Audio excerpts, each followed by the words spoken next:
Welcome to another episode of Coffee with Mirko. Today's episode 78, and it's a big one. It's a special one. I'm very excited to have Rizzi Resales, and you're in for a treat. This is 9 a.m. Melbourne time, so it's a bit of a different timetable, time zone, and we're looking forward to ask Rizzi lots of questions around what he does and his passion for coffee. And I'll flick him through an invite as we speak, so he gets it. And and he'll be able to join. So if you're new to the podcast, welcome. I'm glad that you're here. Hi, and I'm grateful that you're here. So he's the man himself. So without further ado.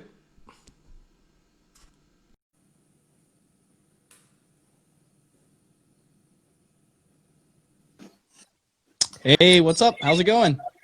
Dude, I'm super good. And thank you so much for coming. Honestly, I'm blown away that you're here, and I'm really grateful for your time. And first things first, how's you and your family with the wildfires and the whole situation?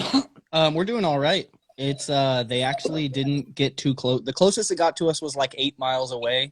I actually want to say maybe like 8 to 10 miles, but it would have been like 8 miles this way, 8 miles this way. So long. Anyways, it would have been through all city. So it was kind of like, it would have to go through a lot of city before it got to us from the direction that it was coming. So we've been pretty safe, but the air quality has been terrible. A lot of services have been impacted. I know people that lost their homes. Like today, I don't know if you saw in my stories, the sky is a color I've never seen it before. It is like a light tangerine orange. It's like an orange creamsicle sky. You make it sound nice, but it's actually... it looks nice, but you feel bad when you think that it looks nice because you know why. I was going to say, that. Yeah, we had similar earlier in the year, some big bushfires. And I recall that tangerine color, unfortunately, but I'm glad to hear that you're doing well, same as your family. To kick things off, man, just to give some context for people who might have not seen you, just to give some context on what you're known for. Your Rizzi Resales. Yeah. So I'm a guy. I'm a skateboarder. I'm a father. I have a 20-year-old. I've been married for over 20 years. Got married when I was 16. Dropped out of high school in 10th grade, had a kid, lived on my own since then. Had a bad childhood growing up, food stamps, welfare, government health care, domestic abuse, violence, drugs, anything you name it, I've experienced it. Sold drugs at a young age and eventually got into selling stuff on eBay and always messed with the internet. And that eventually turned into Amazon. And I don't want to spend the whole time on this story because I could do like an hour just on this, but basically for the last 15 years plus, I've made a full-time living for my family in coastal California selling entirely on Amazon. I'm not rich. I don't own a mansion or have a Lamborghini or a Ferrari, but I haven't worked for the man for over 15 years. In that time period, we've sold over 5 or 6 million gross. I don't know the exact number right now. But we've done it on a small scale, with me and my wife and maybe 1 or 2 people, not a huge company. I was able to retire my wife from working with me 8 years ago when my second daughter was born. My wife is a music student. She graduated from San Jose State. But basically, I've had success from selling on Amazon and eBay, reselling stuff, starting with garage sales. And for me, I've specialized in used books. A lot of people don't know that used books are worth money, or they might not think about it, but it is. And for that exact same reason, you can get them for very cheap. And so about 5 years ago, I started a YouTube sharing my secrets with other people to teach them not only how to sell books on Amazon, but how to make money selling things on the internet across different platforms and inspire and encourage people. And I've met a lot of people along the way and learned a lot of stuff. And now from 5 years ago, my channel has grown to like almost 170,000 subscribers. Now I make more money teaching people and doing the social media side of it than I actually do doing it. And I also don't have a lot of time to do it anymore because my time is better spent focusing on helping others. Not only because I make more money doing it, but because it's more fulfilling for me and I enjoy it more and it's less risky. It makes sense. It's like I didn't start this thing out to be this humanitarian. I started doing YouTube because I wanted to make money off YouTube, just like anybody else.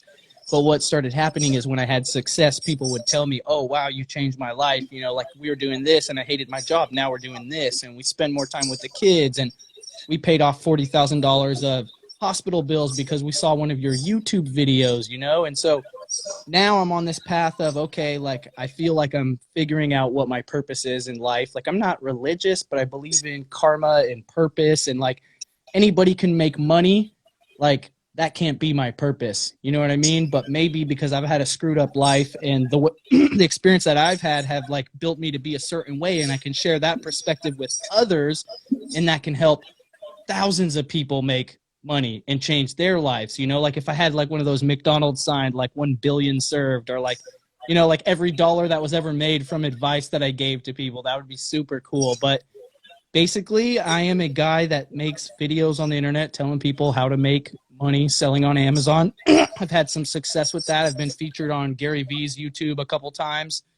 The reason we probably connected is because you probably heard my interview on Cat and Cloud's podcast or just seen me on one of Chris Baca's videos. He was super random, but I happened to end up living across the street in Santa Cruz from where the original Verve Coffee opened.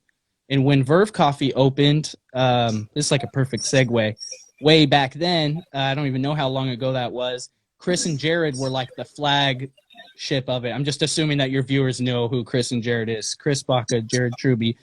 They were not the guys that started it or the money, but they were like the ones who knew how to do it and were running it and making it look. They were every reason why it was amazing.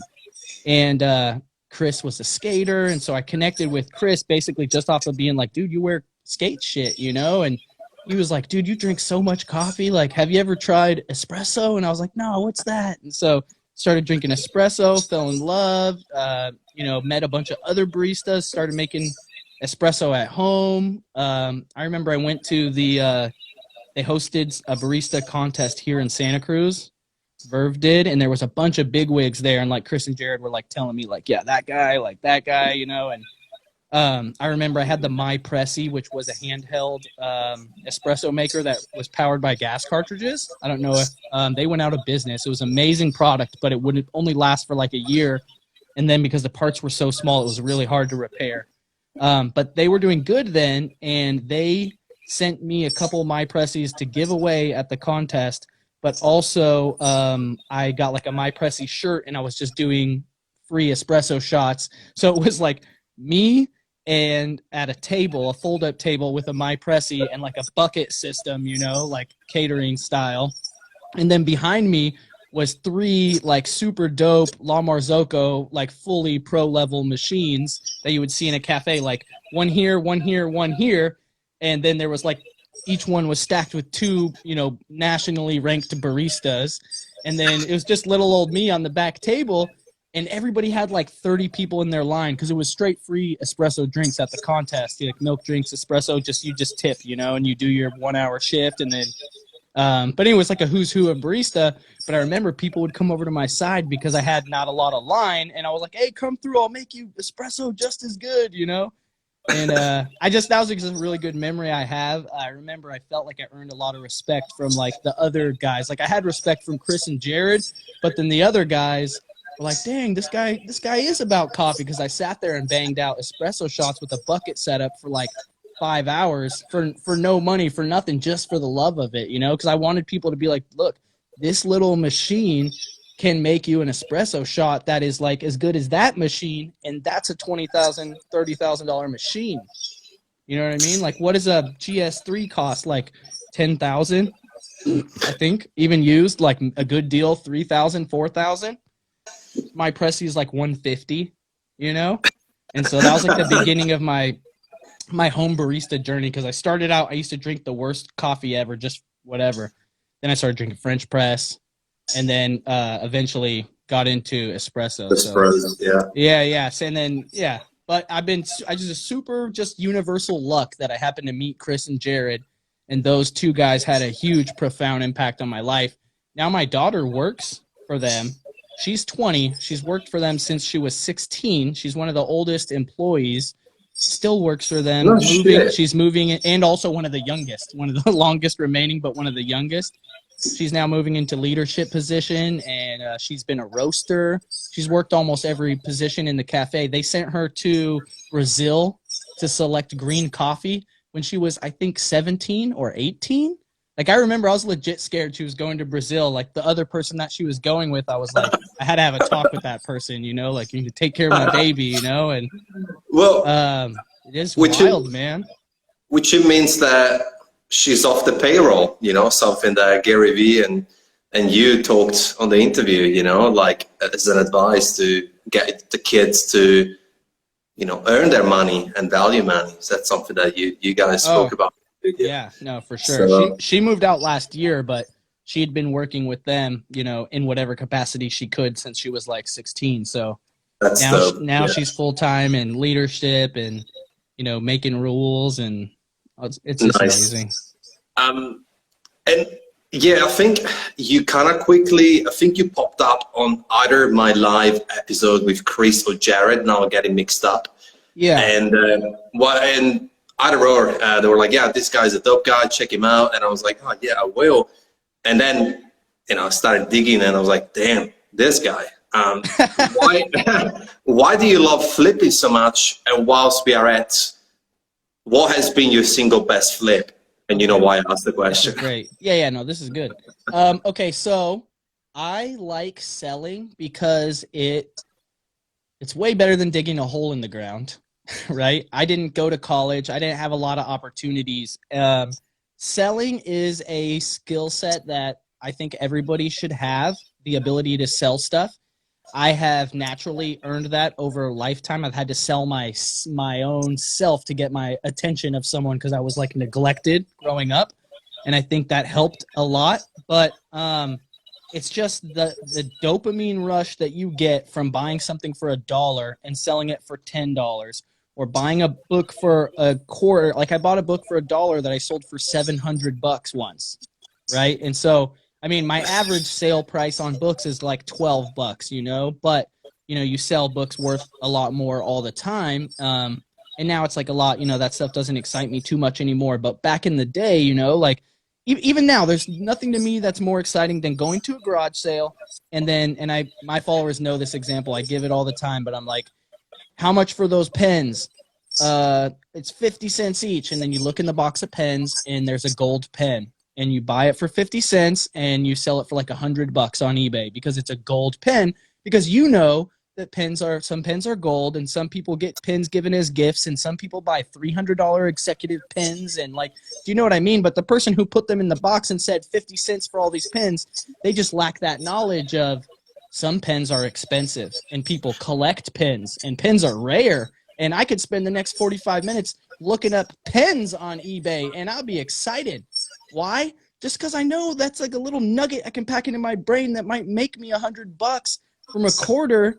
And it's so fucking exciting. And the thought that you could raise your family and feed your family on it and not have to work for the man, and that anybody can do it, it's wild. And so I've just always been like looking for that opportunity. It wasn't always make money, right? Like, I never had money, so I always needed it and wanted it and had to figure out ways to get it. So I used to scam the amusement park, like the boardwalk, the arcade machines and stuff. You know, I used to keep, and this is a hustle that anybody can do now if you don't have shame or whatever, is buy one, get one free coupons for food, right? It's a food coupon, buy one burger, get one free, right? Buy one pizza, get one free.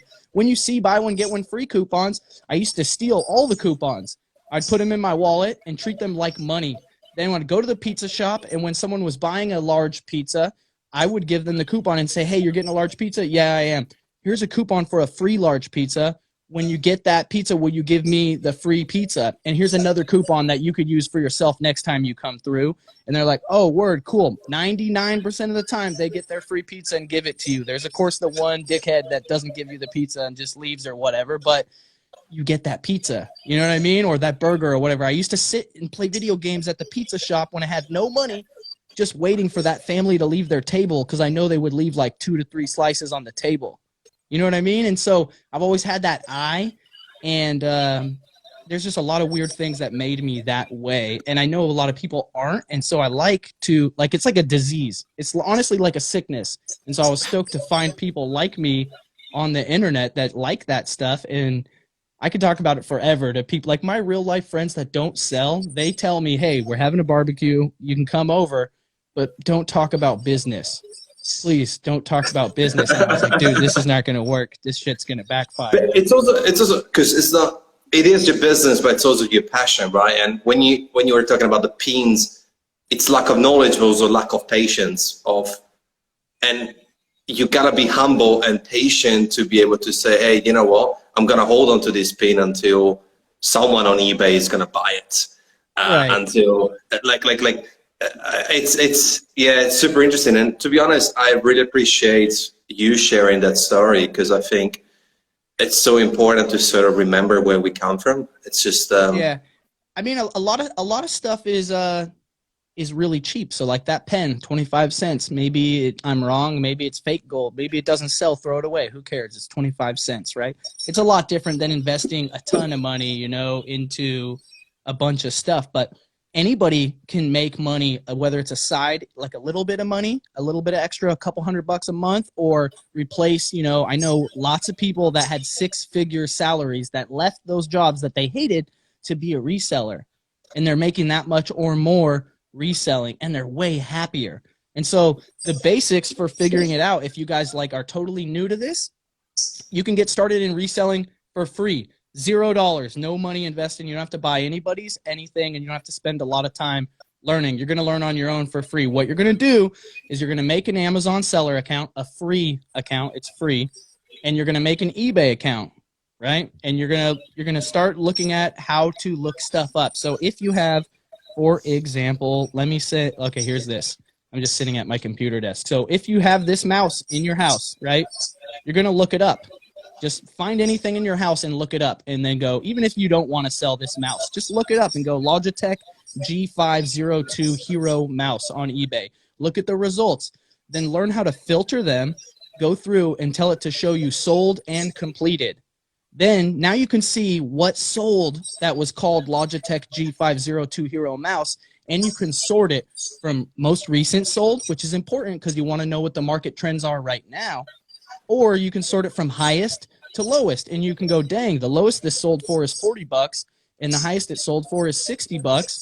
Maybe I don't need this mouse. I can sell this for $40. I got another mouse over here I can use or whatever. But once you learn how to look up comps, is what we call them. It's short for completed sales on eBay. You will start to understand how to value what things actually sell for, not what the listed price is for, which is what a lot of people at garage sales want to tell you. They go, oh, that's $100, buddy. I saw it on eBay, $100. Anybody can list anything for any price. What it sold for is what actually matters, and not the outlier sales price, but the average sales price, right?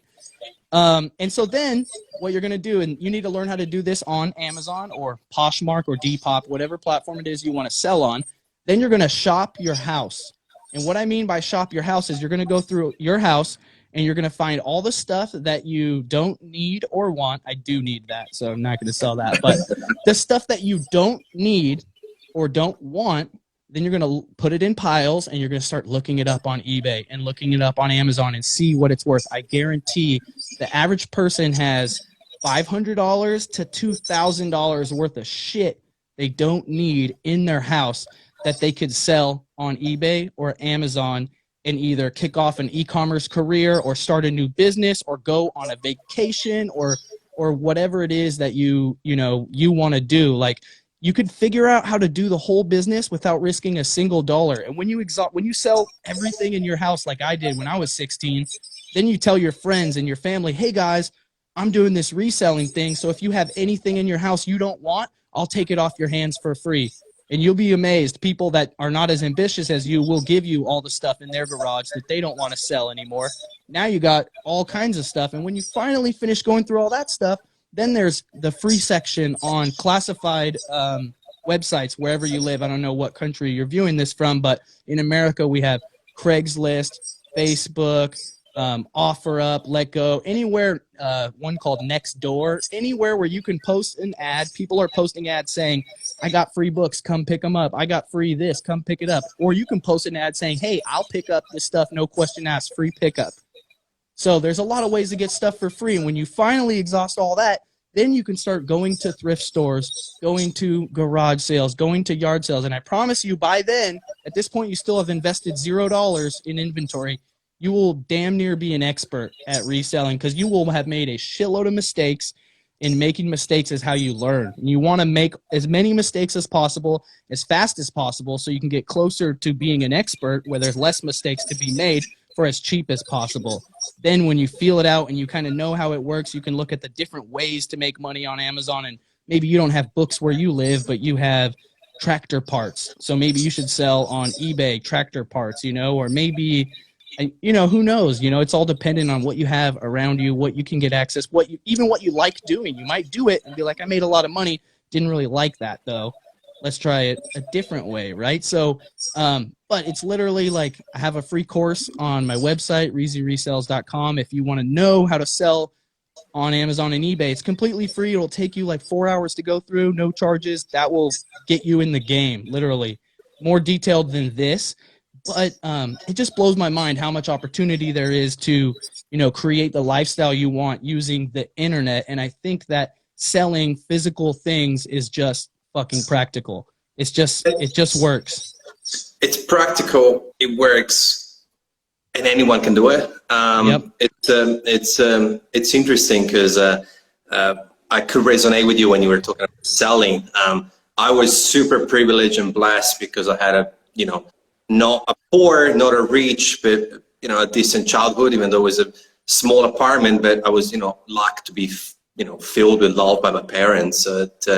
Since a young age, everybody told me you'll become a salesman one day, until I was waiting tables and a guy stopped by and said you could sell ice to the Eskimos. Classic cliche sentence, but it's interesting because people ask, oh, how did you learn how to sell? And I'm like, well, you do that all the time. You sell yourself to your friends, your wife, but it's such a stigma. Sales and selling has such a stigma attached to it because they think shark, real estate, insurance, sellers, where it's actually quite practical. It's like, hey, I got a push bike that I never use. I'm gonna give that away for $20. I can't be bothered. But then there's someone like you coming along. It's like, hey, I'll give you 15. I'm gonna resell it for 100. That's all it is. There's a lot of negativity around salesmanship, and I think obviously, because a lot of people rip people off and those become salesmen. But I do believe that sales and mastering sales is an art. And like I tell people, I don't tell people, people tell me like, oh, you're such a good salesman, Reezy. Like, how do you be a good salesman? And I was like, I sell good shit. Do you know what I mean? Like, it's like, how do you be a good salesman? Well, I don't try to sell crap. And I don't try to rip people off, right? And so if you don't rip people off and you're selling good stuff, it sells itself. It's like being a skateboard filmer. You just make sure you point the camera at the dude and it's not too hard. They're doing the hard work. You know what I mean? Like, and the art is to get it to where we're both happy. And that's good. I got what I wanted, which is money, and you got what you wanted without me like tricking you into any way. Like it's legitimate, and that's good sales. And when you can sell something to someone and everyone's happy and both people feel like they got what they wanted in that moment, that's an art. And I do believe, everybody should master it. It's the difference between having a life-changing moment. Guy walks in, life-changing possibility. You don't do it because you're a pussy and you're afraid. You know what I mean? Like try anything. Anything's better than nothing, you know what I mean? Like try, most times, you're not going to, when you get really old and you have regrets, you're not going to be mad about what you did. you're going to be mad about what you didn't do. So just go ahead and try that shit. You know what I mean? You're not going to be like, man, remember those 1,000 times I tried to talk to this girl and they shut me down? No, you're going to be like, remember that one girl that I saw that one day in 100 years, 80 years, whatever. And I didn't go up and talk to her and I never saw her again. That's going to hurt infinitely more than the 1,300, 30,000 rejections that you got, right? So like, you got nothing to lose. Just go ahead and go for it, but that's the beginning. And then from there, you know what I mean? There's just, how do you make it smooth, for people, there's a legitimate situation where like, you should have bought this from me and you didn't. And I fucked up. I should have been a better salesman. You know what I mean? Like I couldn't articulate that thought right now, but let's say like I have a digital course about how to sell books. I don't, it's free. But let's say I had one and it was $100 and I try to sell it to you and like I just didn't do a good job and you didn't buy it. Then you go and buy someone else's course that is $500 or $1,000 for the same thing and it's not as good as mine and you're unsuccessful. Like I feel bad. I screwed you over. I should have did better to service you so that you could have got it from me and had a quality product and not got ripped off. You know what I mean? So it's like, if you have good stuff, you owe it to your customers or your audience to be a good salesman. Yeah. Right? Like 100%. You got to, 100%. right? Like if you got something that's good, let them know. And to that, I would like to attach a word, but I want to ask you a question before, which is also the experience is important, but we're going to go back there in a second because it's part of the question. I'll combine them. When you walk into a coffee shop, do you sort of, have the same eye as a garage sale? And what does coffee have in common with flipping? So, no. When I go into a cafe, usually I will have like pre-qualified it from an online search or something. But let's say I just walked into a cafe and I was who knows where and I'd never been there before and I just walked in, right? My wife was like, oh, coffee. Walked in. First thing I'm going to do is look for the espresso machine. Next thing I'm going to do is watch them pull shots and I'm going to see how they're dosing, how they're tamping. Are they using a scale? Are they using a timer? What machine are they using? What does their output look like? If they're pouring, like that's most important for me. But if they're pouring, lattes, I'll look at the latte art just because that's I guess you could have totally the crappiest coffee on earth and still have good latte art. But general good latte art is a sign of people that care about the bean, So, but that's generally what I look at when I go into a cafe. As far as what does reselling or flipping and coffee have in common, I don't really think that they have I would say it's in common, but like they have a synergy because I always, you go to the garage sale, you get your cup of coffee, then you go out to the garage sale or even just hustle in general. I know not everyone drinks coffee, but a good portion of people do. And for me, I got to have my coffee every morning, get my hustle going. I might have an afternoon coffee, especially if I have a big lunch. And if I don't have a coffee after dinner, I'm going to bed in like an hour and a half for sure. Right. And so for me, it's just a way to keep my energy up and to continue to hustle. And, I think it's a hell of a lot better than, taking pharmaceuticals or energy drinks. It's literally a seed from a cherry. It's not actually a bean, surprise. It's a seed from a cherry that's, ground up. And if you put water that's hot with it, there might be some effects. You know what I mean? It's like the most simple thing ever. And so I don't know, but to me, it's also just, I'm really fascinated by the culture of coffee, the business of coffee, from, the farmers to the auctions, to the distribution, then it comes to America, then it's at the different cafes, then they're making their blends or their roasts and everyone has their own spin on it, and it's a vibe, it's so cool. Like you're going to drink coffee. So why not drink good coffee made by cool people And like, you know, you go to the cafe and it's like, I can make coffee at home, good coffee, but I like going to the cafe because I'll always run into some of the employees that I like that are like super upbeat, you know, and like because they've been trained that way, that's their vibe, you know. It's like Disneyland. Literally, I'm pretty sure Jared took the team members to Disneyland to train for customer service, right? And so when you leave the cafe, Cat and Cloud, you literally say bye. And I was like, wow, I thought about that. And I think Jared told me that was like one of their goals. And I was like, that's so dope. If you can have customer service that's so good, you're just selling a cup of coffee, which is just some bean water. But when people leave, they're so stoked, they say bye.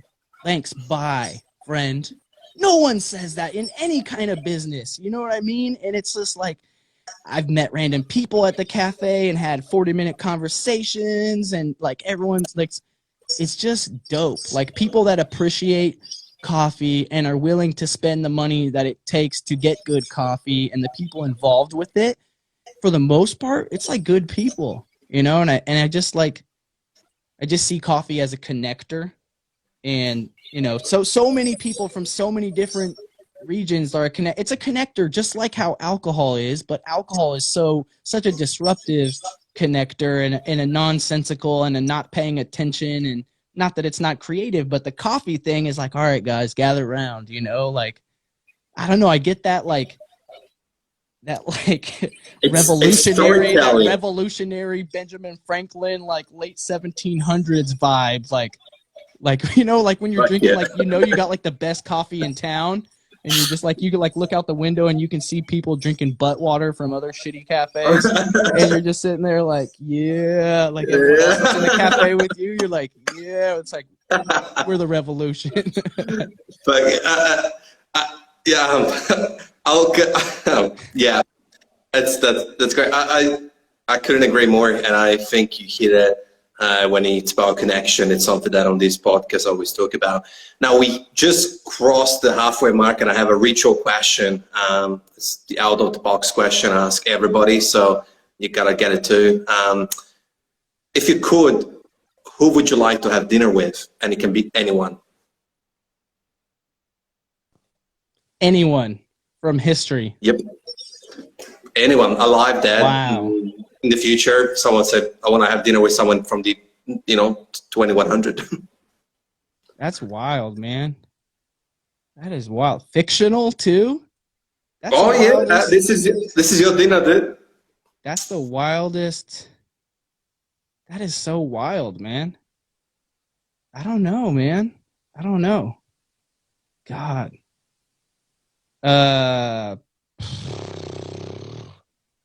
Jeez. Let me think about it, man. That's a tough one. Who would I have dinner with? I know, that's good. I gotta think about it, man. That's tough. That's anybody. That's such a wide band. I'm like the guy that's bummed out that there's like 20 kinds of chocolate bars, and you just gave me infinity decisions.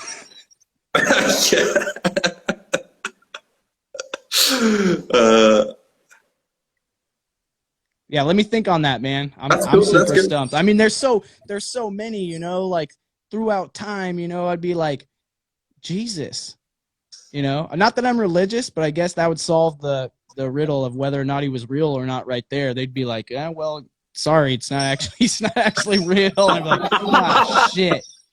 Oh, well, solves that one, you know. But no, that's cool. There's just so many. There's so many inspirational people, you know. I would say someone like Gandhi, you know, or someone that might be able to give you like some crazy insight, you know, into something, or like some crazy inventors or something, you know, like Nikola Tesla, you know, like honestly, I don't know, man. That's just wild. You know, I think I was like, maybe there's some rappers that are like, you know, like, want to have dinner with Tupac?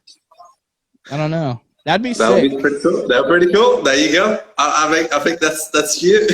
Let's have dinner with Tupac. I wonder what he would have for dinner. Does he get to eat whatever he wants also? Yep, that's the deal. Yeah, I don't know, man. Yeah, no, that's cool. I think that your answer is an answer because it could be so many cool people. And I think that you throw in some good spinners, even from Jesus to Tupac. I think that's been a good ride. And we were.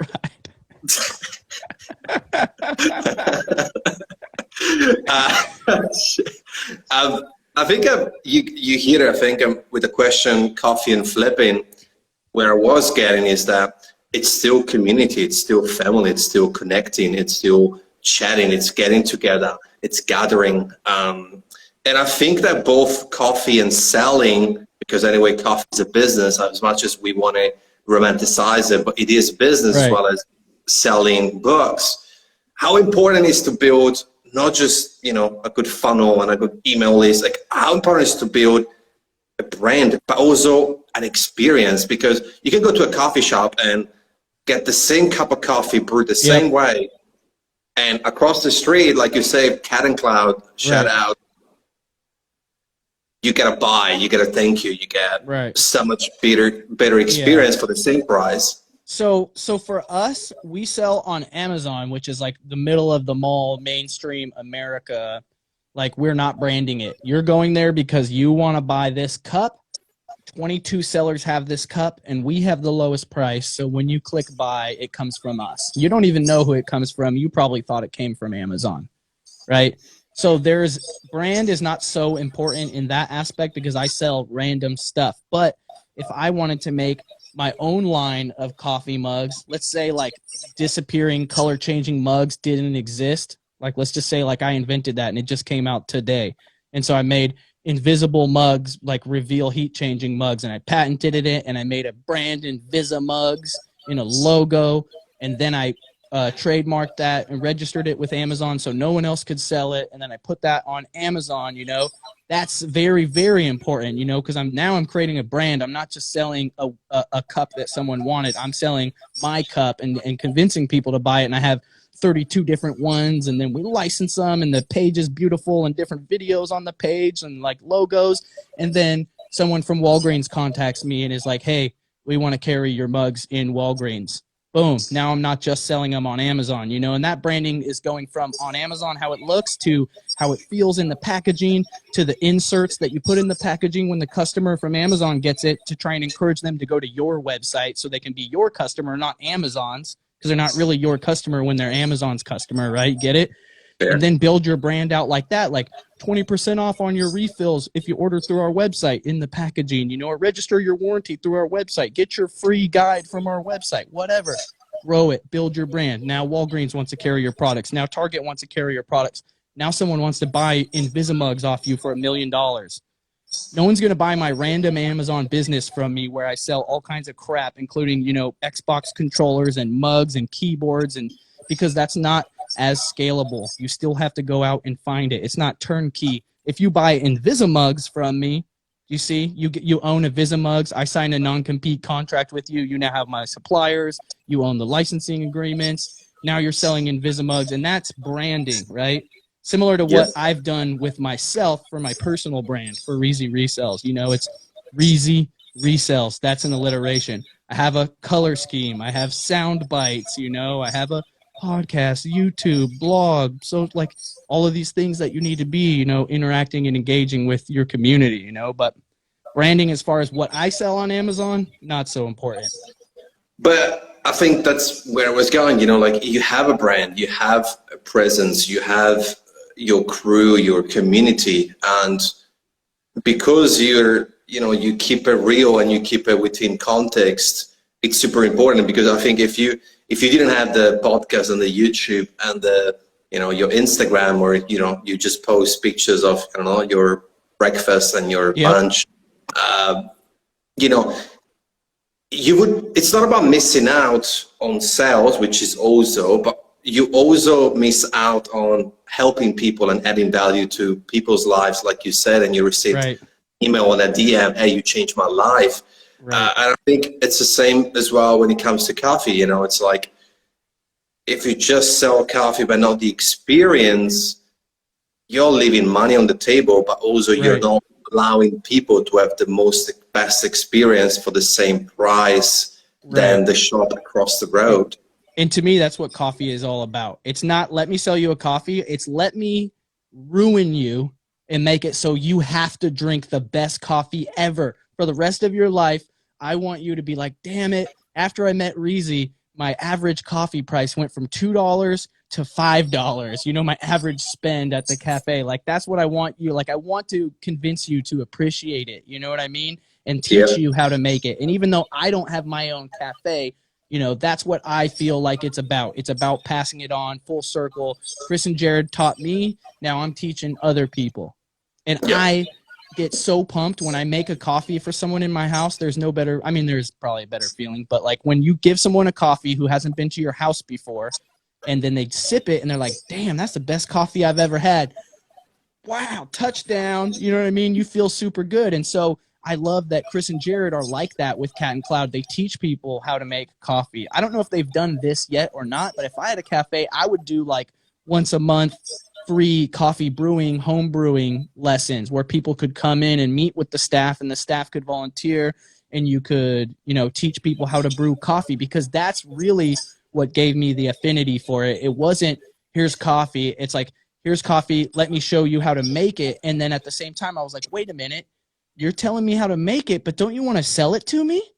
Like, why would you tell me how to make it if you want to sell it to me? And I was like, wow, they really care. I was like, they're just badasses. That's why they're like, they want you to know that they care, and they go ahead and make it yourself. Here's how you do it. You know, run along and give some to your brothers and sisters, you know, and then you appreciate them. And then you come back. And that's like what Gary Vee talks about with the thank you economy.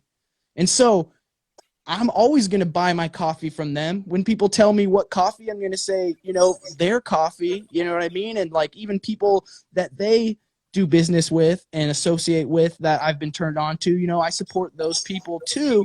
And how beautiful is that to get such a powerful voice from a consumer of your brand based off the way that you interacted with them? Because a lot of people, like the story of how Chris Baca indoctrinated me into coffee is I used to drink 4 to 6 16-ounce cups of candy coffee every day. My coffee would be like the lightest brown. Like I'm the guy that would use so much creamer that you guys would be like, God damn it, here's the guy that comes and uses all the creamer again, you know, and I'm putting like a bunch of simple syrup and it's like super candy coffee, you know what I mean? But I was drinking like 6 a day because it's hustle, hustle, hustle. And what, you know, you could have just been like, and a lot of baristas do, I'm sure, fucking candy coffee guy. But what really is an opportunity to reach out to your customer and educate them and create someone who will like sing the virtues of your brand, you know, from the hills and valleys, you know what I mean? Like, and it's the same thing online with customer service. People don't pay attention when they're happy, but when they're unhappy, they pay attention a lot, or when there's something that can be fixed or whatever. And so when your customer says, you know, blah, blah, blah, blah, it broke, it was late, whatever, you could try and like skimp on it and have a really bad situation. But what I like to do is like try really hard to make it like above and beyond better for that person, because you really have their attention now. And 90% of the time I can take a really bad situation and turn it into a situation where the customer leaves me a feedback saying like, hey, there was an issue, but they fixed it, you know, like hands down, excellent customer service, highly recommend them. You know what I mean? And like, that's what's up, you know? It happened to me. I'm, you know, I don't buy much stuff. I'm happy, quite the minimalist kind of setting. I just don't, anyway, I don't get the thrill from buying. You. I know you do. I love selling, but I don't like buying, which is the paradox. But once I wanted to buy something of this website, I think it was called, we can say it, iHerb, and they weren't quite clear that even though the website was .au, because I'm based in Australia, you know, and it was connected to Australian Post, I thought they had like a warehouse here and they'll just ship it from here. And all of a sudden, you know, once I purchased, I realized that it was going to come from the USA during coronavirus. It's going to take a shit ton of time. And I was like, man, I'm not the kind of guy that raises complaints. But I'm like, I really need this. So I chatted with them and I was like, well, why you guys are saying all these things? And then I turned around and said, you know what? We're going to just give you your money back. and if you still receive your package because we cannot cancel the order. And I was like, no, I didn't want that. Like that's almost too good. Yeah. At the end they did. And I was like, oh fuck, that was so good. I never leave. Now you're gonna go buy something again. 1,000%. And I never leave reviews because, well, I don't buy much stuff because I don't. It's no not one part leaves of reviews. No one leaves reviews. Unless you're. That's not what I'm saying earlier. Unless you're pissed off, you don't leave a review. But no, on the flip side, I instead, because how they resolved it, they sent me an email saying, hey, you should review this product. I went on the website and I typed it. I don't want to review a product that's like a supplement because I'm not a doctor, but I want to just say that the team at Hire, they're fucking dope, and I'll buy again. Yep. Yeah. So see, it's still the same thing, but you had to get pushed through that. It had to be a bad situation that then was good. So the prerequisite for like a lot more percentage of likely to leave feedback about your business is having a bad interaction. Bad interaction, bad feedback. Bad interaction turned good, amazing feedback. Plus, the random 3 out of every 1,000 people that leave a feedback. That's why when you look on Amazon and you see a product that has like 100-star review, you're like, oh, this sells a lot, because how many people had to buy it for 100 of them to leave a review? 1,000? 10,000? Some kind of math equation on that, not a lot. Think about how many times you've left feedback. I've probably left 10 feedback in my entire life, and I've probably bought 10,000 things. If that 1 in 1,000. 1,000%. Yeah, I love it. That's so funny. I know that we're still running out of time, and it fucking sucks because I could probably go on for another good 2 hours, but time is the essence. Yeah, and we can always do another one. Go ahead, man. I'm sitting here. I got nothing. Hell yeah, we could definitely do another one.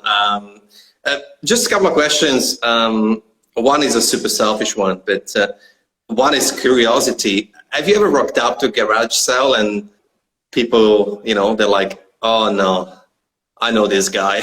He's gonna screw me. So. Not screw me, but it's like, this is the pro. Not really, but if I know the person because they're a reseller and it's their garage sale, I'll sometimes just leave. But if I know they sell kind of stuff I like, I'll look at it and they'll give me like a better deal than the average person because they're a reseller also. But there is that thing where some people, I don't know what their mentality is. They're not really positioned to sell it, but if they see you looking it up on your phone with a scanner, then they want to say, oh no, you can't buy it. It's not for sale. Or now they want to charge you more. So you always have to ask what the prices are before you demonstrate that you're interested in something. Some people are weird. It's like you were selling all these for $2. I picked it all up. I want to pay $2, but now you don't even want to sell it to me for $2 because I looked it up on my phone. No. I'm going to sell it for more now. You looked it up on eBay. It's really weird. And I just call those like unmotivated sellers. They have too much time on their hands. They're not trying to sell. So you have to decide, do you want to, take the, American Pickers route and try and chip away at them and buy that one thing maybe overpriced to break the ice so that you can then start lubricating the gears and buying some stuff, or just say, hey, see you later, you're not someone I can deal with, right? But for the most, but no, people, they don't see me coming and say, here comes the shark, dun I just walk up to garage sales and it's like this, dun dun dun. I should put that on a vlog for sure. You should for sure. The garage sales shark. This is great. I mean, what I love about you and the content I've consumed on YouTube and on your Instagram, even though I'm quite new to your content, but is that you may be rolling, you ask your average Joe and Jen, Karen, whatever, and they figure out this guy's rolling, not because of what you get or what you buy or what you have, but because they might have that feeling that you're rolling. And yet you're still humble and you go to garage sales, you share the pizza story, you are not afraid of saying, hey, this is, what happened to me in my first 12 years of existence. How important is to sort of remain like that? So important, because your audience is going to resonate with you for the reasons, all those vulnerabilities that you can share about you that make you, different, is what is going to find people that will relate with you, like on a really deep level, not just a superficial level. And making yourself vulnerable, I think, is one of the best. I mean, from a statistical standpoint, content that shows vulnerability of the person does really well. And I think that's it's like a strength to be able to show that you're vulnerable. And, like you take it from being like a weakness to being a strength, and then everyone needs that. So it's like, it's empowering, I'm sorry, I forget the original question. What was that? No, well, how important it is, which you answer. No, it's just, but like I just like to show, I don't think about too much about what I show. I'm just like, oh, this is interesting, or this is funny, or like, I just want to share it. I don't put a lot of thought process into it. I love Instagram stories. Like when I was traveling in Europe and doing Instagram stories like a lot, because that was all I did from the time I woke up to went to bed was travel and make Instagram stories and film vlogs. I had to do no real work or like focus on editing or not. You know what I mean? Everything was off for 2 weeks. So, but I got into it and have a lot of fun, and those are like the rawest ones. And I got a lot of engagement. The stories I made when I was in Italy, most engagement I got on any stories I ever made, ever. I get like 4, 5, maybe 6,000 views on a good day. I was getting 8, 10, 12, 15,000 views on my stories when I was in Europe every day. And I did it for 14 days straight, and people were showing up every evening to watch my stories. And they were like, we're watching your stories with the family in the evening, like all gather around, let's watch the story. And it had nothing to do with reselling. But how did I get there to Italy? Like, yes, that's social media, money, YouTube, whatever. But how did I get the time and the freedom to do the social media? And that was the trophy that allowed people to want to pay attention to me or whatever. You know what I mean? It all comes from that. And that's freedom to me. And like people relate with that. But it's like, I think it's very important to share a decent, like you have your pillar thing, like it's coffee. But if that's all you do, you're the same as everybody else. You need to share the things that make you, like whatever that is, like maybe you can rap good, you know what I mean? So you rap, boom. Now you're the only guy who's like a legit coffee dude that also is known for rapping. Wow. Done. You make little 3-minute rap songs about how to brew coffee. Like, but if you're scared to show that side of yourself, you'll never get there. You know what I mean? You need to embrace those things that are about you. And it turns some people off. They'll unfollow you and leave, but that's great because those aren't the people that you want anyways. You want that's like trimming the fat. You know what I mean? Those people aren't going to engage with you and reply anyways. You want people that want to see your story and follow you and engage with you and buy your products and support you and show up to your events and all that stuff. You don't, it's, and so that's good, like, hey, like you're not into this, like beat it, and it's just Instagram. And I was on vacation. It's not like, I just started force feeding it down my YouTube channel. I make a separate YouTube channel for that stuff. But on Instagram, as a reseller, and I'm on vacation, I want to share that because to me, that vacation is the fruits of being an entrepreneur and a reseller. And so while it might not be the exact same content, it might not be if you went on a journey to Origin to select coffee and maybe you go to the beach, and you tour around and you do some stuff. It's not coffee related, but it is.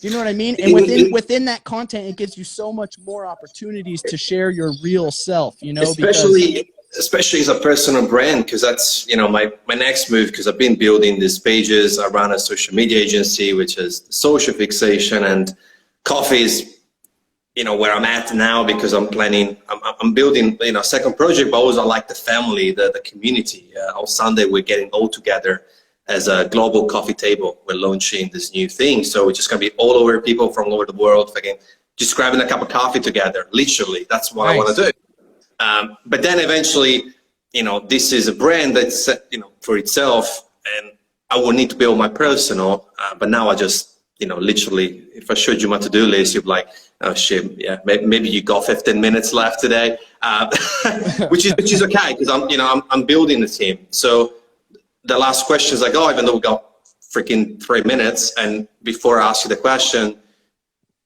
thank you for being here, man. Like, honestly, you represent utterly what I believe in, and not just the obvious, the resell and the sell. No, no, no. Because I believe that connecting with people is my passion, not coffee. People is what I love. Talking, connecting. And the fact that I got to have you here and you have interviewed and you have been interviewed by Gary Vee, which is such a Godzilla kind of guy, like fucking insane. I've seen him live once. It's just crazy that you're here and I'm here. So thank you. I really appreciate it. We're all just people, man. If anything, it's a testament to proving that, you know, what you want to do, you can do it. Gary Vee changed my life. He's the reason why I got on social media, because like you said, I was that guy taking pictures of my fucking breakfast on Instagram before I read Gary Vee's book, Crush It, which everyone should read. I read it 100%. And I was like, holy shit, this is the blueprints for social media. I've been doing it all wrong. Who is this fucking Gary guy? He's a genius. And then I went to go find him, and I knew it. Everything I needed to know, I pretty much learned in that book. I learned a little bit, 20% more from Gary. He's like on a 3-month cycle. If you need it, go get it. But it's the same thing again and again. Love him. 100%. But what I want to connect with him was because I owe him a debt of gratitude, and I wanted to tell him thank you. And so I just said, I will do this. And I set out on it. And, you know, I was meticulous about how I made myself aware to him, brand awareness. And it took like 3 years, but I got on his show. And then a year later, he was the 100th guest on my podcast, which just aired like yesterday or the day before. Yep. Yeah, that's super inspiring. So if you were me and I just interviewed you, what's your next move? Man, I mean, I don't consider myself like a big deal, you know? So, but what I would do if I was you to get the most out of this is I would create as much micro content as you could for in this format, you know, vertical and square and 16 by 9, which is like a regular wide, or so 9 by 16, 16 by 9, and 1 by 1 micro content from this, you know, subtitles, the run, how everyone does it, and then give that to me for free, and then say, hey, here's some micro content, feel free to post this, you know, and I'm going to appreciate that you made that content for me, because as a content creator, I have to post that shit all the time. And you just sent me, you know, 5 video clips and 3 still images with quotes on them from this interview. You did all the work for me. And now when I post it, you better believe I'm going to tag you. Do you know what I mean? So like, I'm not a big guy. Like, I'm not the type of guy where I'm not Gary Vee, to where you interview me and like that's going to help you get the next guy. But what you can do to try to make sure you hit the highest peak saturation with my followers is to create that micro content and then give it back to me as a gift. And this is like a selfish answer, I guess, but it is a good answer for you. And then when I post it on Facebook, Twitter, Instagram, TikTok, wherever, you might give me 30 things and I might really only like 20 of them. Either way, I'm going to tag you, and then my followers are going to go see you again. And it's that kind of thing I was talking about earlier, where if you have a good product, you owe it to your audience to try hard to sell it to them. And there's a thing about social media where statistics say, you know, you have to, for everybody in your audience to see your content, you have to post it like 5 or 10 times or something like that, because of the algorithm and when they're online and whatnot. Just people think, oh, I'm jamming it down their throats if I repost it. No, 70% of your audience didn't even see it the first time. So some people saw it, but most didn't. So repost it, generate that content, you know, and then when I post it, get on my posts, whatever platform they're on, and engage. Like the comments from the people. If they have questions, respond to them faster than I can, even, whatever. They'll be stoked. They'll see you. And all of those are just more, I don't know what I would call them. Like, hey man, you know, hey man, it's a, hey man is like a notification, you know what I mean? So how many 100%. Ways can you poke someone and get their attention, you know? And then there's some kind of brand statistic, I'm sure, where they would be like, oh, you need to see a commercial 6 times before you convert to be a customer, like whatever kind of stupid data point. It's one time, Oh, that's a coffee fixation time. 2 times, coffee. Oh, 3 times. Like, oh, let me go look at his profile now. Damn, he takes good pictures. Oh, he got his Canon DS. Oh, I got that camera too. Oh shit, he's from over here. I grew up over there. Like, damn, he skates. Boom.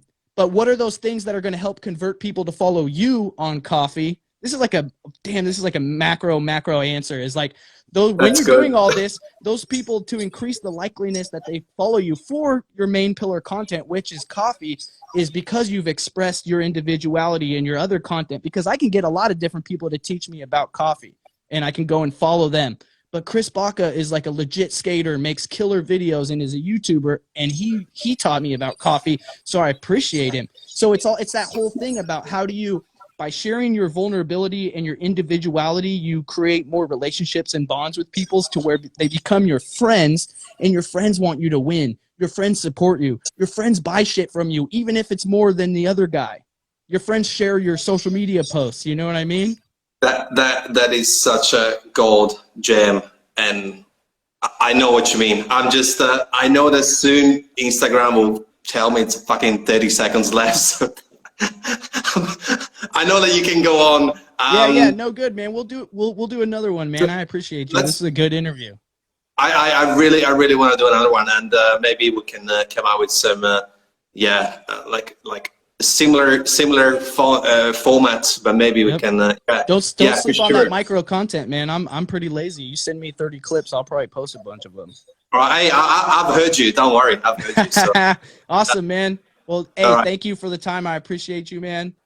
Dude, have a good day. Shout out to the viewers and the listeners. Same. Dude, I'm super appreciative that you were here, man. Honestly, it means a lot. Thanks, man. All right, man. Have a good day. I'll shoot you a DM. All right, bye. Bye. Shit. Yeah, there you have it, guys. I mean, I'm super stoked. I know that Instagram will launch the countdown real soon. So thank you so much for being here. I really appreciate your comments. I really appreciate people who stayed, and I'm really grateful for Rizzy and just the things that he said. I'm left quite speechless, and I love doing this. This is why I started, because of the coronavirus, but the way that I can connect is just such a huge privilege and gift, and I'm very happy. So to close it off, thank you so much. I really appreciate each and one of you, and I will hope that you're safe and well, and we'll see you real soon. So take care, stay awesome, and keep it up with the sipping and the flipping in this case too. Hey.